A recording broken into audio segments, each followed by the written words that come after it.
Hagia Sofia, ஹையா Sofia, Istanbul, துருக்கி. வரலாறு தமிழில். ஹாகியா சோஃபியா உலகின் மிக பிரசித்தி பெற்ற கட்டிடங்களில் ஒன்றாகும்.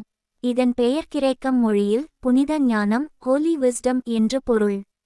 ஆரம்ப கால வரலாறு. கி.பி. 537ஆம் ஆண்டு பைசாண்டைன் பேரரசர் ஜஸ்டினியன் முதலாம் ஆட்சிக் காலத்தில் இது ஒரு கிறிஸ்தவ பேராலயமாக கேத்தட்ரல் கட்டப்பட்டது.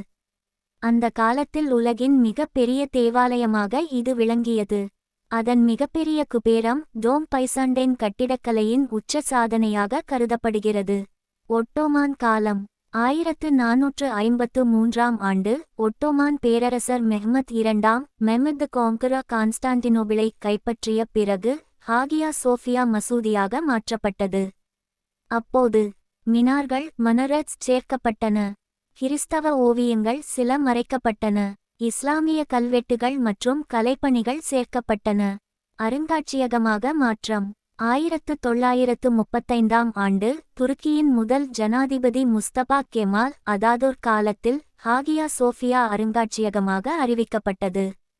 இதனால் கிறிஸ்தவமும் இஸ்லாமியமும் சேர்ந்த கலைப்பணிகள் உலக மக்களுக்கு திறக்கப்பட்டன. சமீபத்திய மாற்றம். 2020ஆம் ஆண்டு துருக்கி அரசு ஹாகியா சோஃபியாவை மீண்டும் மசூதியாக மாற்றியது. அதே நேரத்தில் இது ஒரு வரலாற்று நினைவுச் சின்னமாகவும் சுற்றுலாப் பயணிகளுக்காக திறந்தே உள்ளது. சிறப்பு அம்சங்கள். பைசாண்டைன் மற்றும் ஒட்டோமான் கட்டிடக்கலையின் கலவை. பிரம்மாண்டமான குபேரம். கிறிஸ்தவ மோசைக் ஓவியங்கள். இஸ்லாமிய கலிகிராபி கல்வெட்டுகள். உலக முக்கியத்துவம். ஹாகியா சோஃபியா யுனெஸ்கோ உலக பாரம்பரிய தளம் ஆக அறிவிக்கப்பட்டுள்ளது.